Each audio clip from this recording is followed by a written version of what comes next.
The dust storm clawed the Wyoming high desert, a screaming red monster. Through the grit, Sonny Hayes saw him, a ghost falling from his horse. He was a hard man, all sharp angles and soaked in his own blood. He crawled to her porch, collapsing at her feet. She leveled her Winchester. "Please," he rasped. "Water. Shelter." Sonny cocked the hammer, the sound a final, sharp click in the howling wind. He was dangerous, a killer. She knew it in her bones. But the true danger, the one that had her trapped, wasn't the man at her feet. It was the two men already in her kitchen. The wind didn't just howl, it shrieked.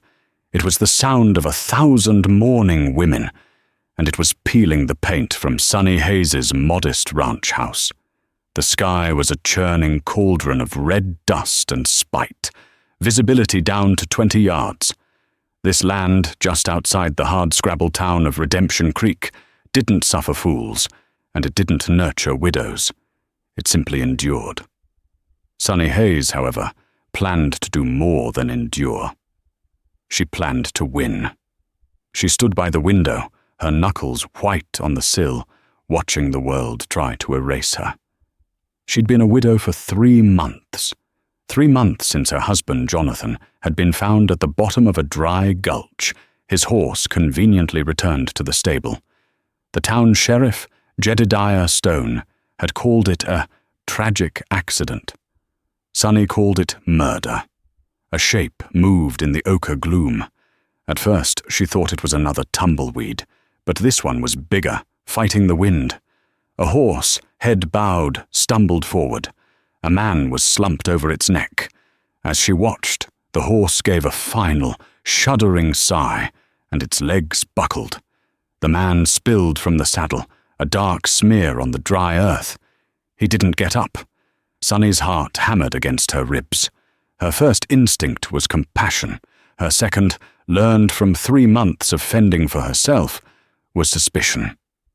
She moved to the hook by the door and pulled down Jonathan's .30-30 Winchester. She stepped onto the porch. The wind tore at her hair, whipping it across her face. The man was crawling. He was big, broad-shouldered, even when moving like a wounded animal. He dragged himself, one agonizing scrape at a time, towards the house. He was leaving a dark, wet trail in the dust. Blood. He reached the bottom step of the porch and collapsed, his face turned toward her. He was a nightmare, sculpted from grit and shadow. A black duster, stiff with grime and blood, was plastered to his frame. A tangle of dark hair fell over a face that looked carved from granite. Even half dead, his eyes, when they flickered open, were shockingly sharp. They were the color of a winter sky, and they held no softness. "Please," he rasped. His voice was like rocks grinding together. "Water, shelter, from this storm." Sonny's hands were steady on the rifle. She knew this face.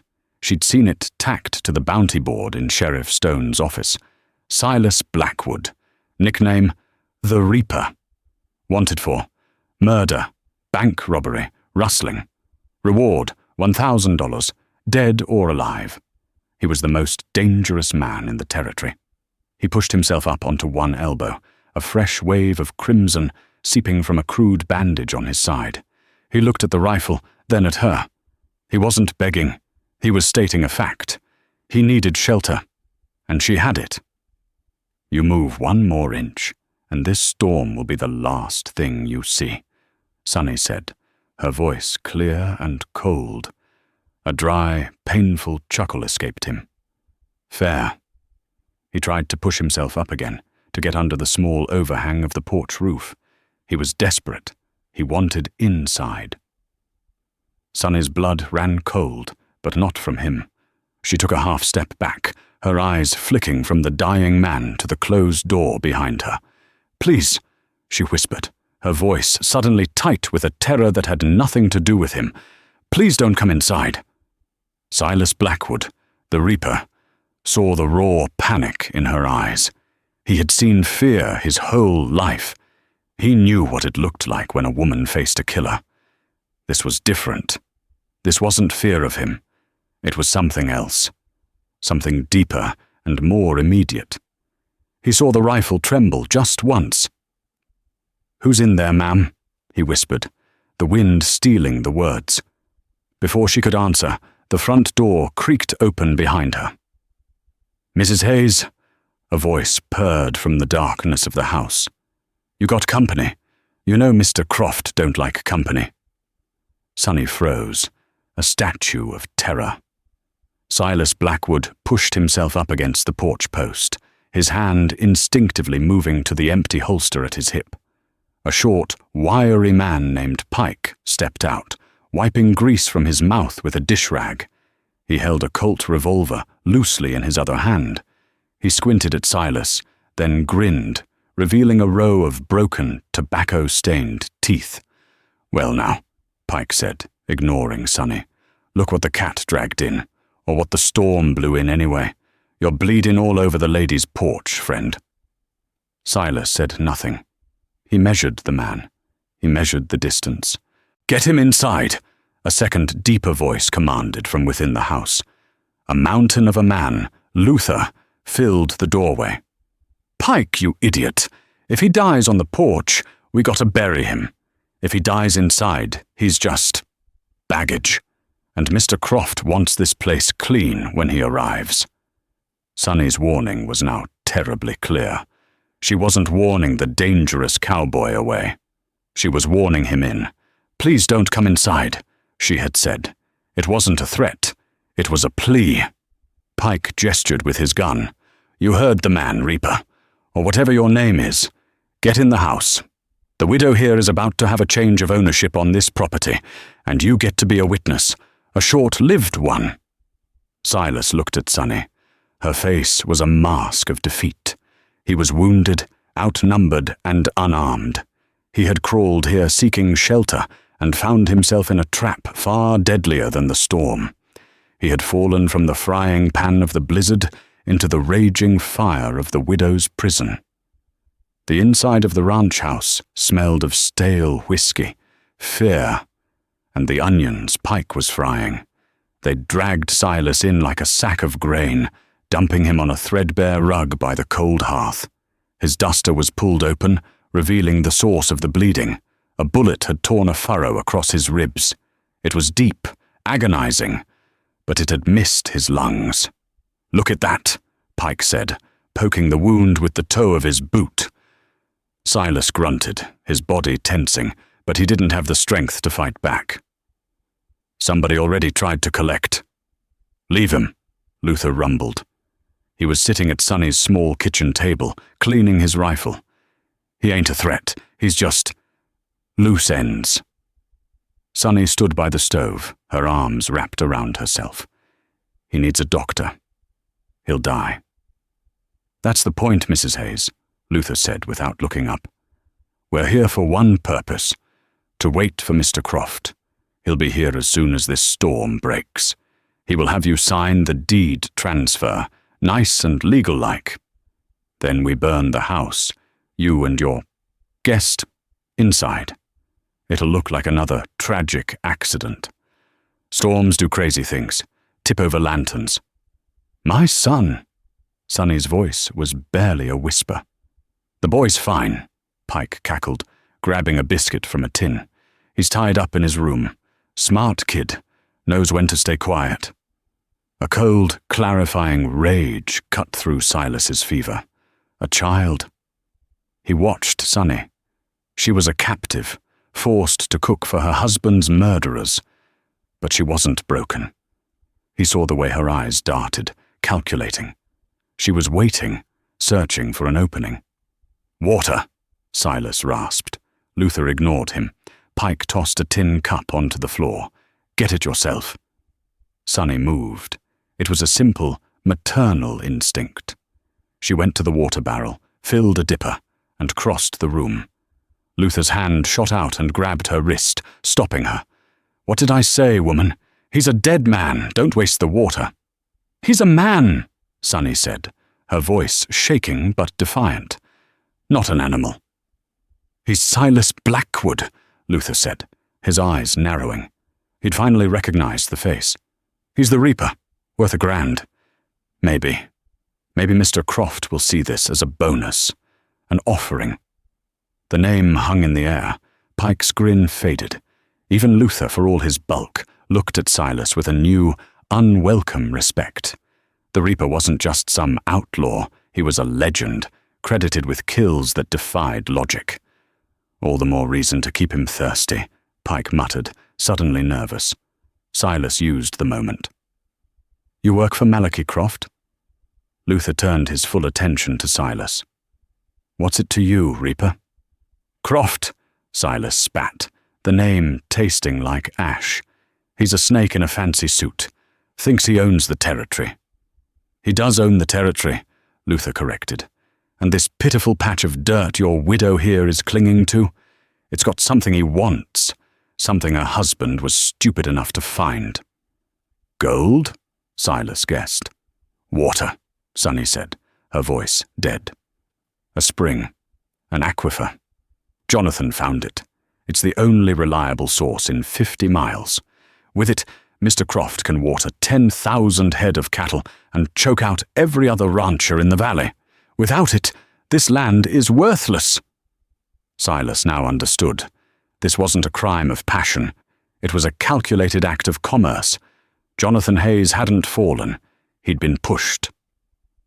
"So you kill a man for water," Silas said, testing his strength, slowly pushing himself to a sitting position against the wall.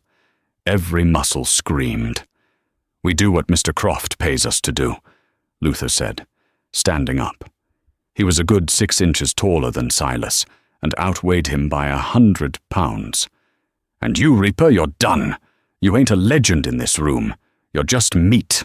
He crossed to Silas and kicked him hard in his wounded side. Silas roared, a sound of pure agony as his head cracked against the stone hearth. Blackness swarmed his vision. "Stop it!" Sonny shrieked, lunging forward. Pike grabbed her, spinning her around and shoving her against the wall. "You best learn your place, Mrs. Hayes. You and your boy are next if you don't stay put." Sonny's eyes met Silas's.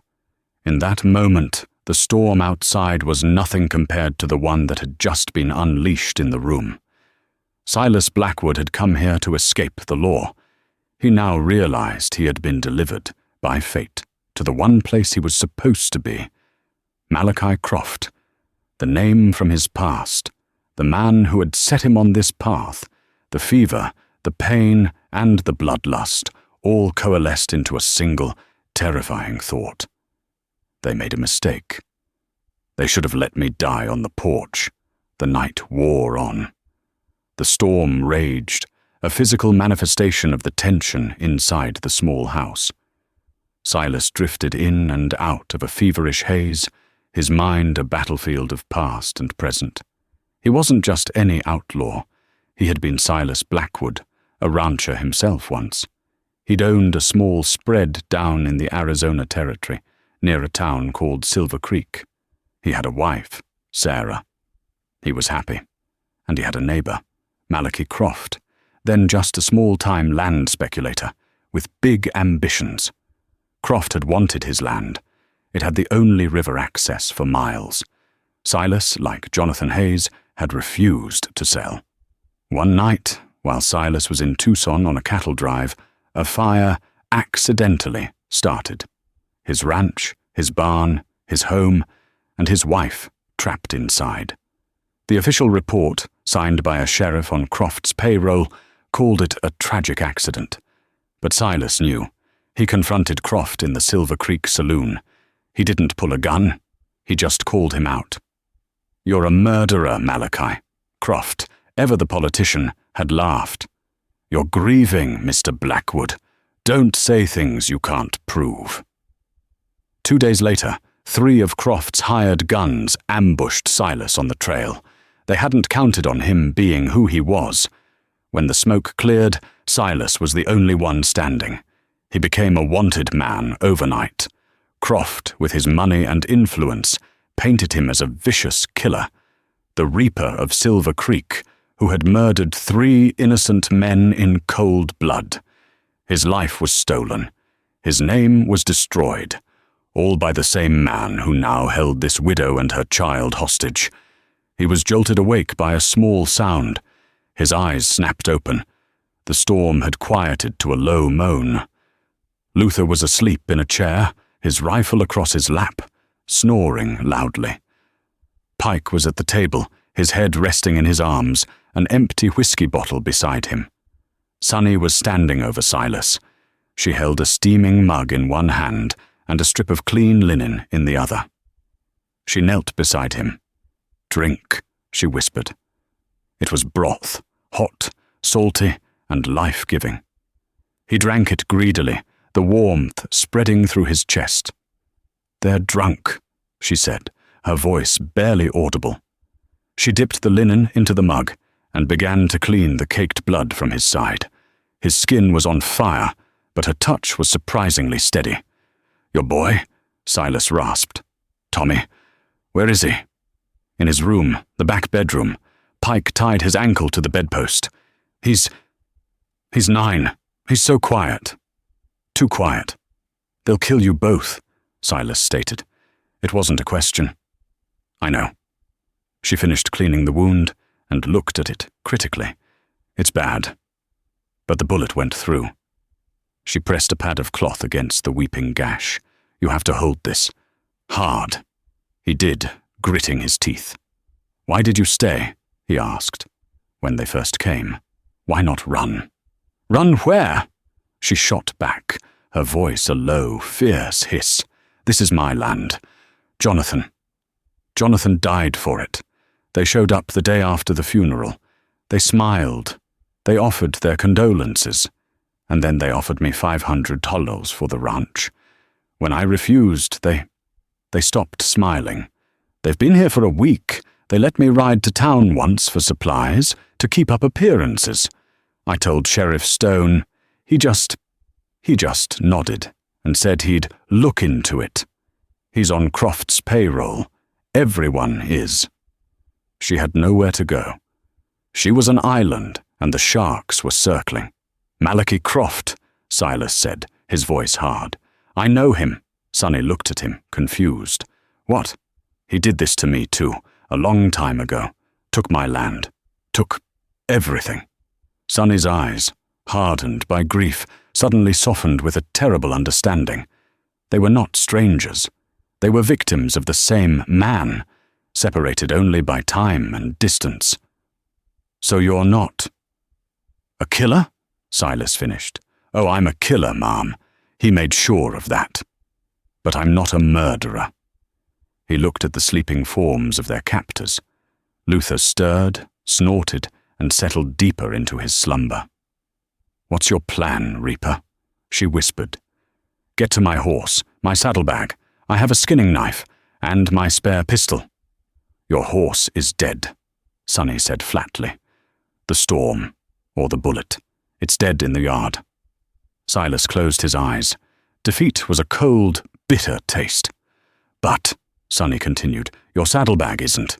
When they dragged you in, I told them I'd deal with the horse so it wouldn't draw wolves. They laughed. They don't care. I cut the bags off the saddle. They're in the pantry, under a sack of potatoes." Silas opened his eyes. He looked at her, really looked at her, for the first time. Sunny Hayes was not a damsel. She was a soldier in a war she was losing, but she was still fighting. "You are a remarkable woman, Mrs. Hayes," he breathed. "I'm a desperate mother, Mr. Blackwood," she replied. "Get your strength. The storm is breaking. Croft will be here by dawn." She stood and glided back to the stove, every bit the ghost. Silas watched her, a new, unfamiliar fire burning in his gut. It wasn't just fever. It wasn't just rage. It was hope. Silas didn't sleep. He spent the next 2 hours in agonizing, silent stillness, forcing his body to obey him. He focused on the broth, on the small amount of strength it gave him. He pressed on the wound until the bleeding slowed to a sluggish ooze. He catalogued the room. Luther's rifle, A Henry repeater was on his lap. Pike's Colt was on the table, just beyond his sleeping reach. In the pantry, a room separated from the kitchen by a simple curtain, were his salvation. He needed a distraction. He looked at Sunny, who was sitting in a rocker, pretending to doze, her hands clasped in her lap. "Mrs. Hayes," he whispered. She opened her eyes. "The fire. It's cold. Stoke it." She looked at him, confused. "It will wake them." "Stoke it," he insisted, "but be clumsy. Drop the poker. Make a noise." Understanding dawned. She nodded. She rose from the chair, her movements slow and stiff. She went to the hearth, just a few feet from where Silas lay. She picked up the iron poker. Luther snorted in his sleep. Pike didn't move. Sunny took a deep, shuddering breath and slammed the poker onto the stone hearth. The clang was deafening. "Gah!" Pike yelped, jolting awake, his chair scraping back. He fumbled for his gun, his eyes wild. "What in the—" Luther grabbed his rifle, instantly awake, leveling it at the room. "What is it? What's happening?" Sunny was pressed against the mantel, her hand over her mouth. I'm sorry. It slipped. I was just trying to add a log. It's so cold." Pike, his heart hammering from the rude awakening, glared at her. "You stupid woman! You nearly got your head blown off." "Shut up, Pike," Luther growled, lowering his rifle. He was annoyed, but the threat was false. He settled back into his chair. "Go to bed, Mrs. Hayes, and leave the fire." "Go on, get!" Pike snapped. Sunny scurried from the room, disappearing into her own bedroom and closing the door. It was exactly what Silas needed. In the commotion, neither man had looked at him, and in the 3 seconds of pure, panicked noise, Silas Blackwood had moved. He was no longer by the hearth. He had rolled, a silent, agonizing motion, behind a large, overstuffed armchair that faced the window. He was out of their line of sight, and more importantly, he was 5 feet closer to the pantry. Pike, still grumbling, poured himself another drink. "Can't wait for Croft to get here. This place gives me the creeps." "Go check the boy," Luther ordered, "and then sit watch. I'm done." Pike grumbled, but obeyed. He walked to the back of the house, his boots heavy. Silas heard a door creak open, a muffled, "Go back to sleep, brat," and the door creaking shut. Pike returned to the kitchen. He sat at the table, but this time he faced the room, his gun in his hand. He was on guard. Silas was trapped. He was bleeding again from the movement. He was behind the chair, but he couldn't move forward or backward without being seen. He'd made his move, and it had failed. He leaned his head back, tasting the metallic tang of his own blood. He was going to die here, in this cold, dark room. Then he heard it. A tap, tap, tap. It was coming from outside. Pike heard it, too. He sat bolt upright. "What's that?" Luther opened his eyes. "What's what?" Tap, tap, tap. It was rhythmic, coming from the back of the house. It's at the back door," Pike whispered, his bravado gone. "It's the wind," Luther said, but he, too, was reaching for his rifle. "No," Pike said, standing up. "That ain't the wind. That's a person." The tapping stopped. It was replaced by a low, scraping sound, the sound of metal on wood. Pike looked at Luther, his eyes wide with frontier superstition. "Luther, the Reaper. They say he don't travel alone. They say he's got shadows." "You're an idiot," Luther snarled, but he stood up. "It's the boy. He's gotten loose." "No," Pike whispered. "It's coming from outside." The scraping stopped. A moment of pure, suffocating silence. Then, from the back bedroom, Sunny's room, came a single, piercing scream. "The woman!" Luther roared, surging toward the bedroom. "Pike, watch the Reaper!" Pike spun around, leveling his gun at the hearth where Silas had been. He found an empty rug and a dark smear of blood. "Luther!" Pike shrieked. "He's gone! The Reaper's gone!" Pike's panic was absolute. He backed away from the hearth, his gun waving wildly, checking the shadows. "He vanished! He's a ghost!" From the bedroom, Luther bellowed, "He's not in here! It's just the woman, the window, it's open!" While Pike was checking the back room, Sunny had not gone to her bedroom. She had slipped into the pantry. She had grabbed Silas's skinning knife. Then she had circled the outside of the small house, in the dying wind of the storm, in her bare feet. She was the one who had tapped. She was the one who had scraped the knife on the siding.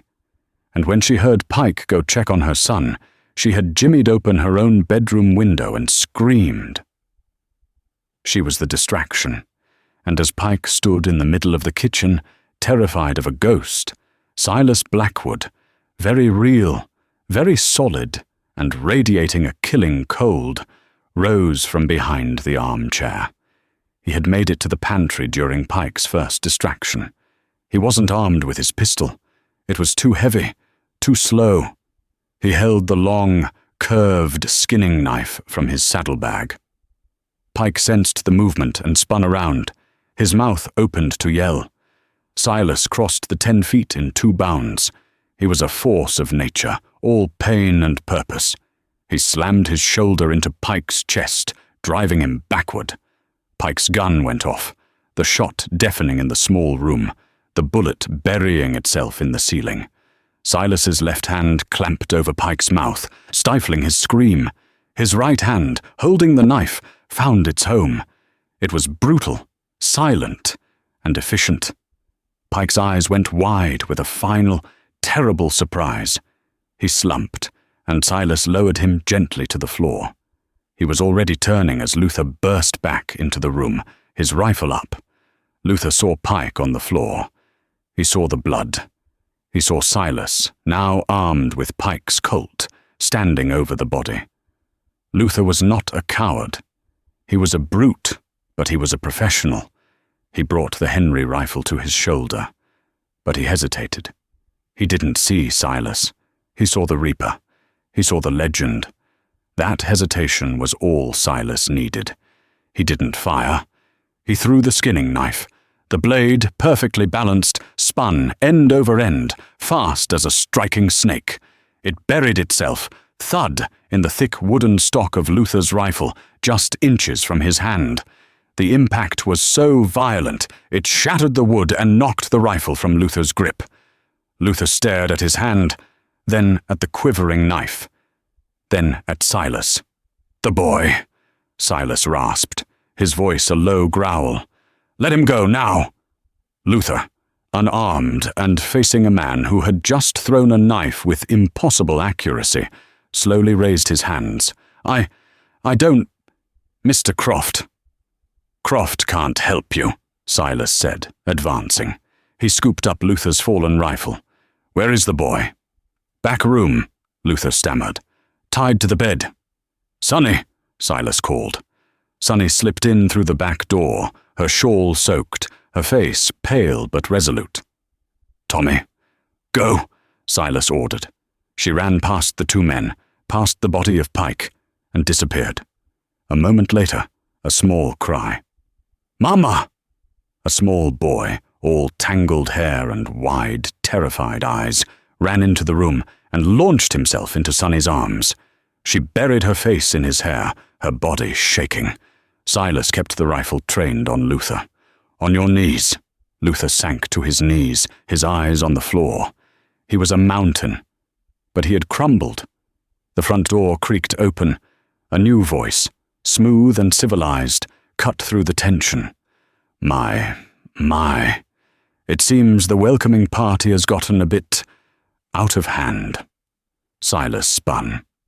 Sonny gasped and pulled Tommy behind her. Standing in the doorway, brushing dust from the lapel of his fine wool coat, was Malachi Croft. He was handsome, with silvering hair at his temples and a politician's smile. Behind him stood 2 more men, both wearing dusters and holding shotguns. Croft's smile faltered only slightly as he took in the scene.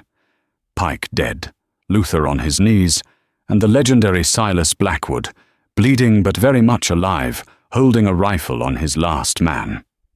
"Silas," Croft said, as if greeting an old friend. "I heard you were in the territory. I should have known you couldn't resist involving yourself in other people's affairs. It's a fatal flaw." "Malachi," Silas spat. "Mrs. Hayes," Croft said, tipping his hat to Sonny, "you have proven troublesome. I dislike troublesome. It's so inefficient. Gentlemen," he said to his guards, "secure the room. And Silas, drop the rifle. You can't shoot all three of us before they cut you, the woman, and the boy in half. You know the math." Silas did. The shotguns were aimed, one at him, one at Sonny and Tommy. Slowly, his jaw tight, Silas Blackwood lowered the Henry rifle and let it clatter to the floor.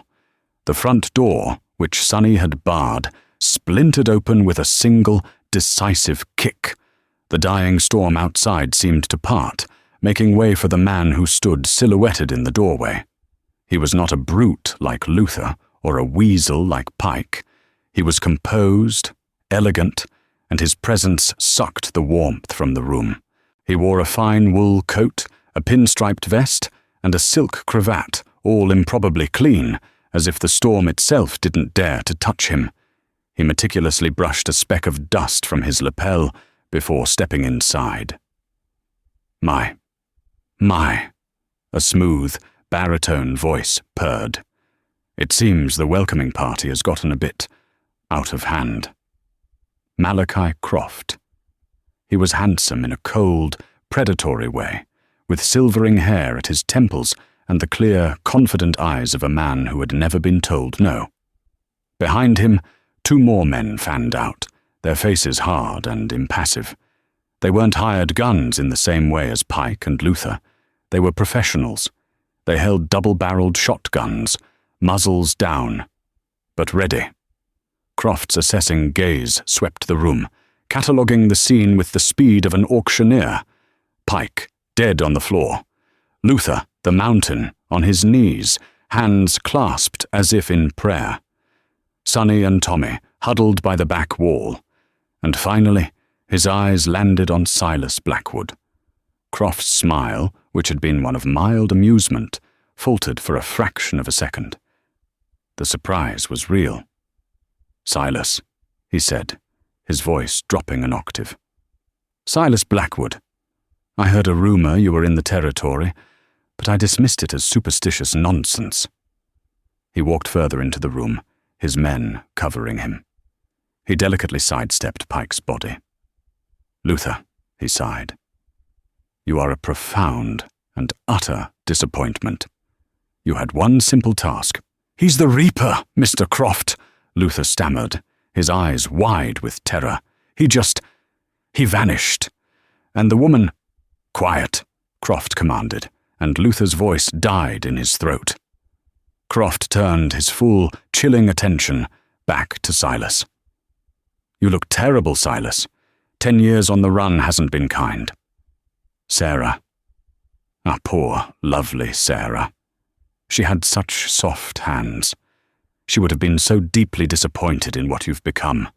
A common murderer, bleeding on a widow's floor." A murderous fire, cold and white-hot, leapt into Silas's eyes. He held the rifle, but he was outnumbered and outpositioned. "You say her name again, Malachi, and I will tear your throat out with my bare hands." "Empty threats. The last time you saw me, you threatened me, and look where it got you," Croft said, waving a dismissive hand. "You're a footnote, Silas, a ghost story. I, on the other hand, am a builder of empires." He turned his back on Silas, a calculated insulting gesture of dominance, and faced Sonny. He produced a set of folded papers from his inner coat pocket and a gleaming fountain pen. "Mrs. Hayes," he said, his voice returning to its polite, businesslike tone. "We are, I'm afraid, past the point of civilized negotiation. Your stubbornness has cost me 2 men and a great deal of time. Here is the deed transfer. Your signature is all that is required. Sonny, clutching Tommy to her side, stared at the paper as if it were a coiled snake. I can't, she whispered. Croft's smile tightened. I assure you, you can. Perhaps you need motivation. He nodded to one of his shotgun guards. Mr. Calloway, please take the boy. I find a mother's imagination is far more persuasive when given focus. The man, Calloway, took a step forward. Tommy whimpered and hid his face in his mother's dress. No, Sonny cried, pushing Tommy behind her. Then sign, Croft said, his voice flat, or I will have Mr. Calloway take your son outside, and you will listen to them teach him a very hard, very final lesson, after which they will come back for you, and Mr. Blackwood, here, will simply be part of the accidental fire, a drifter caught in the wrong place. The math is simple, Sonny. Sign the paper. He held out the pen. The room was suffocatingly silent. Silas watched, his entire body coiled. He was a trapped wolf. He could take Croft, but the shotguns would cut Sonny and Tommy in half before he took 2 steps. He was searching for an angle, a weapon, a moment. There was none. Sonny looked at Silas.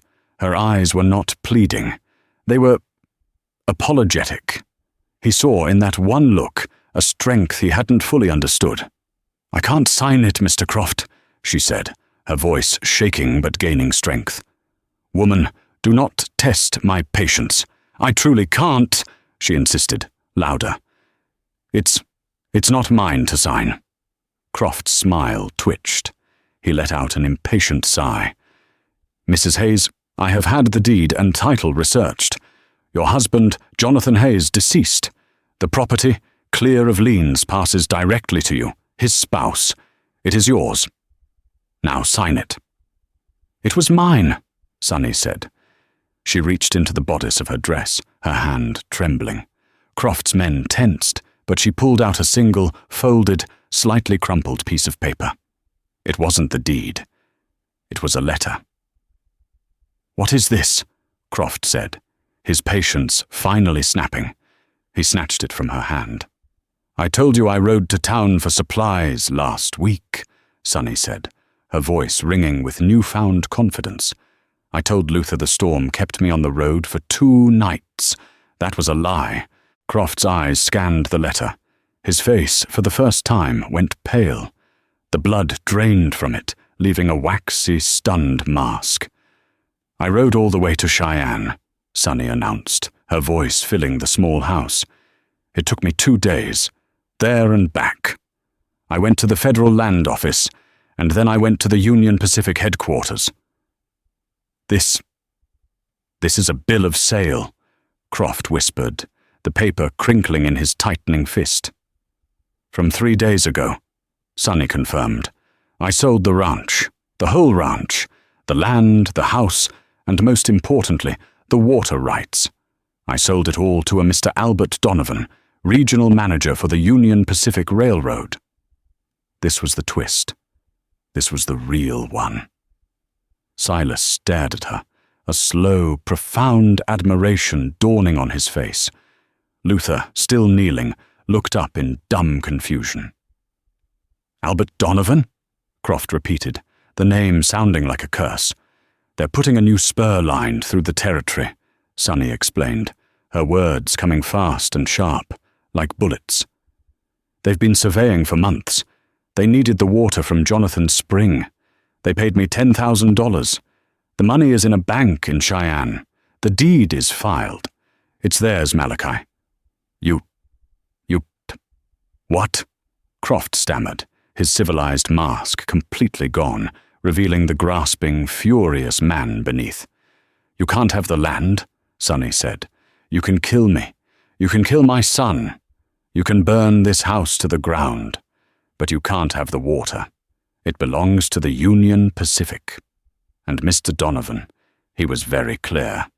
He told me he was sending a wire to the U.S. Marshal's office in Cheyenne.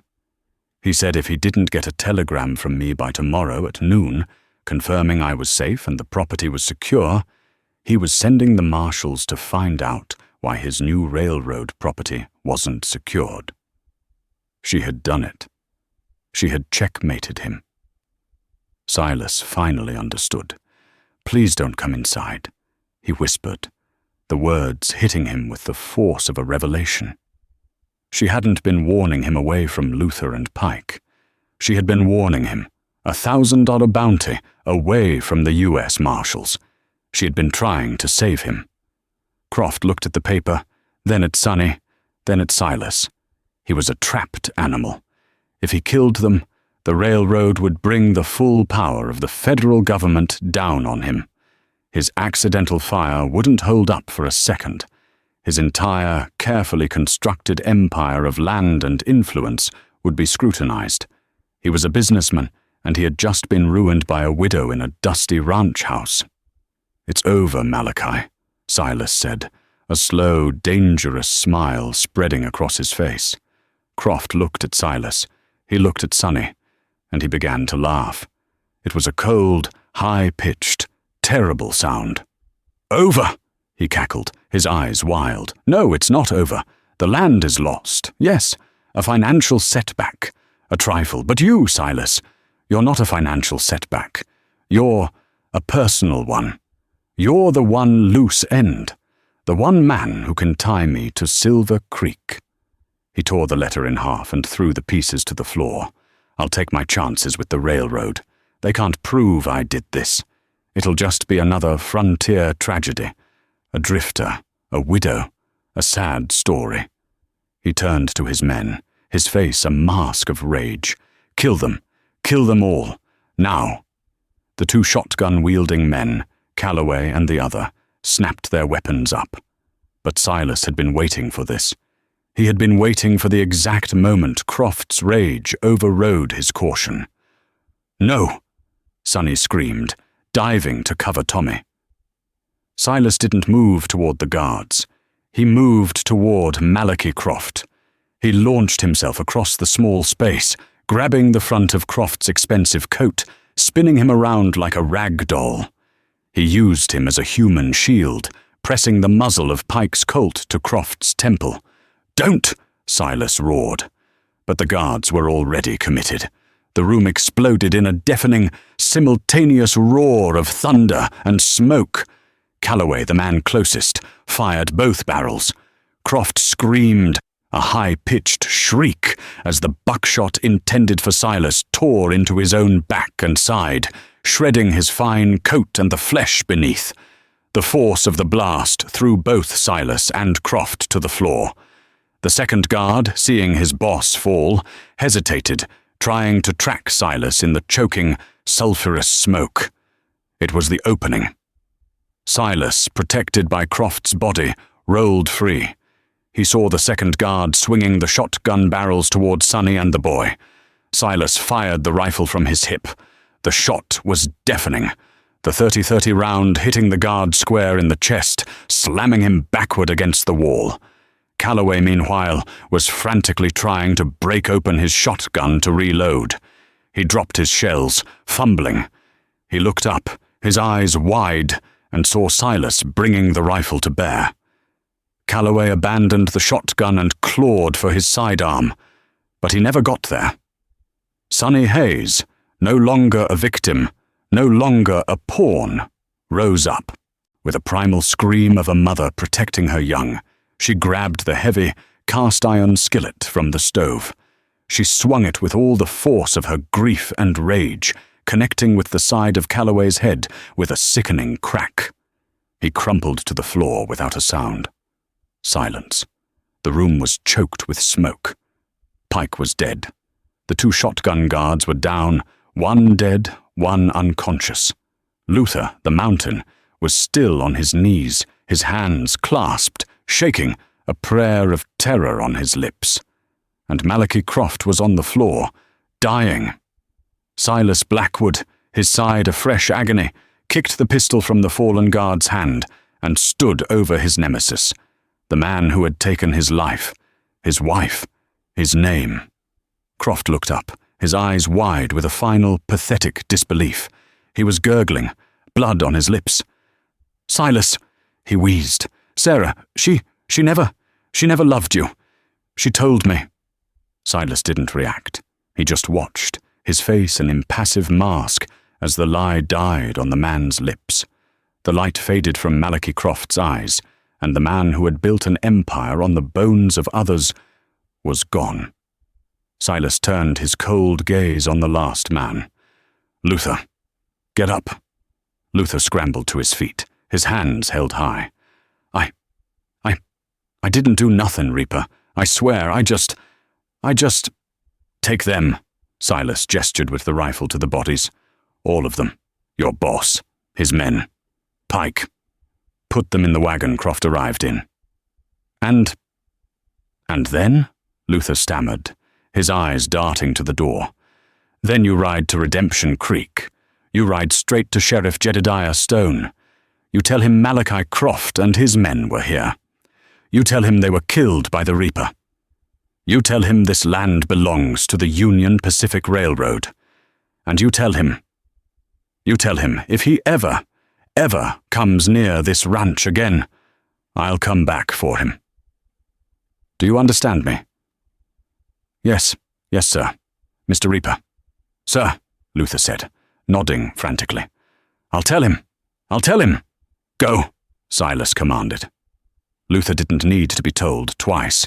He grabbed the legs of the nearest body and began the grim, desperate work of cleaning the widow's house, his ticket to survival. The sun, a pale, watery disk, finally broke through the bruised clouds of the receding storm. The air was sharp and cold, carrying the scent of ozone and wet earth. Inside the small house, the air was thick with the metallic tang of blood and the acrid stench of spent gunpowder. Luther, his face ashen and his bravado shattered, had done as he was told. He'd wordlessly dragged the bodies of Croft's men and Pike out to the wagon, his movements stiff with terror. He'd even hauled away the corpse of Malachi Croft, not daring to meet Silas's eyes. He had taken the wagon and the team, a small price to pay for his life. He was a broken man, and Silas knew he would deliver the message. The Reaper's legend would do the rest. Silence descended, heavy and absolute. Tommy, drawn by the quiet, crept from his bedroom. He saw the overturned chair, the dark stains on the floorboards, and his mother, her face smudged with soot. Then he saw Silas, leaning against the wall, a blood-soaked rag pressed to his side. The boy froze, his eyes wide. "It's all right, Tommy," Sonny said, her voice rough. She crossed the room and knelt, pulling him into a fierce embrace. "It's over. The bad men are gone." Who is he?" Tommy whispered, pointing a trembling finger at Silas. "That," Sonny said, standing and taking her son's hand, "is Mr. Blackwood. He saved us." Silas watched the boy. He saw the fear in his eyes, a fear he recognized. It was the kind of fear he'd been inspiring in people for 10 years. He gave a short, curt nod. "Mom," he said, his voice a low gravel, "you should clean that floor before the boy sees more than he has to." Sonny nodded. While she fetched a bucket and a brush, Silas pushed himself to the table. The room was a wreck, a testament to the brutal, desperate fight. He began righting the furniture, his movements slow and pained. They worked in a strange, silent tandem. The widow and the outlaw, cleaning a home that had, for one night, been a battlefield. There was no talk, just the sound of a scrubbing brush on wood and the grunt of a man in pain. When the last of the blood was gone, the floor still damp, Sonny turned to him. The adrenaline was fading, leaving an exhausted, aching clarity. "Sit," she commanded, pointing to the chair. She went not to the pantry, but to her own bedroom, returning with a small wooden sewing box and a bottle of whiskey. She poured a generous amount into a tin cup. "For the pain," she said. He took it and downed half in a single burning gulp. He didn't flinch.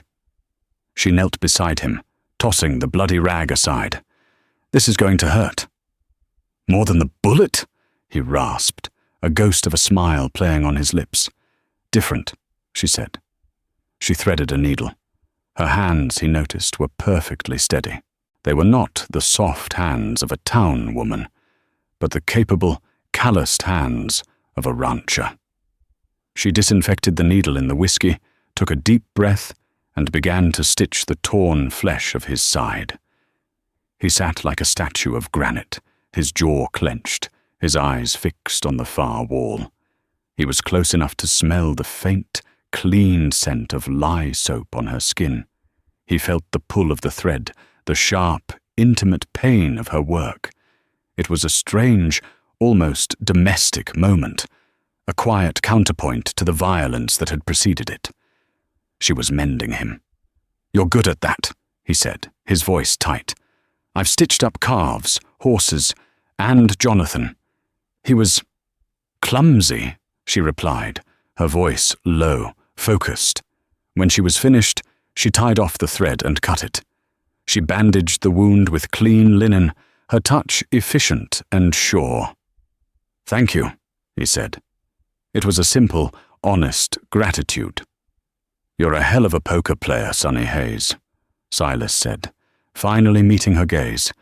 He leaned back, testing the pull of the stitches. "Selling to the railroad. That was a master stroke."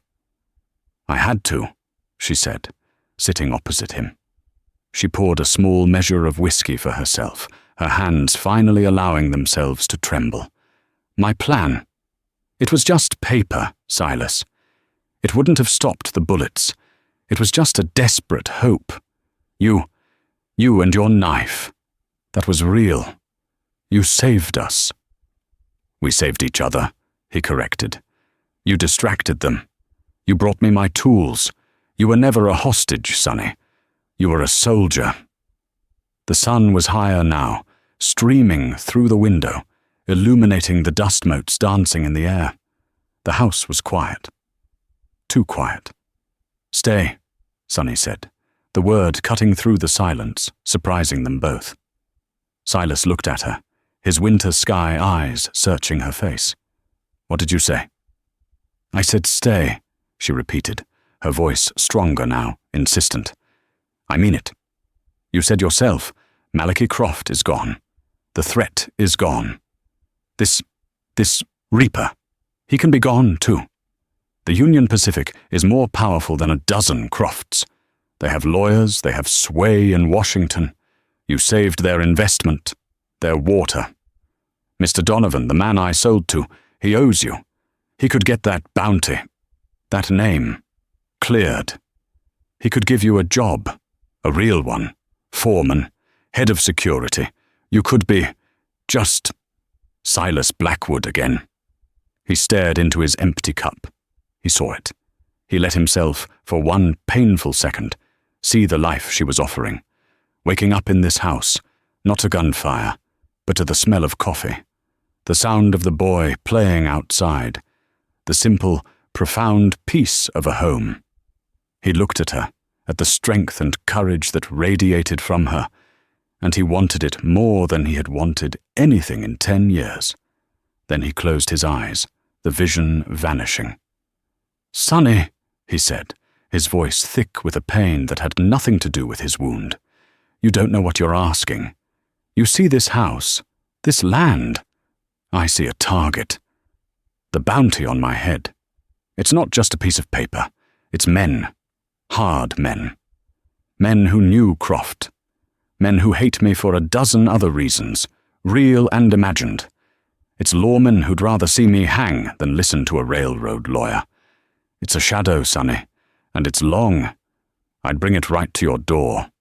He stood up and looked over at Tommy, who was now tentatively playing with a wooden soldier by the hearth. "What happens in a year?" Silas continued, his voice a low growl.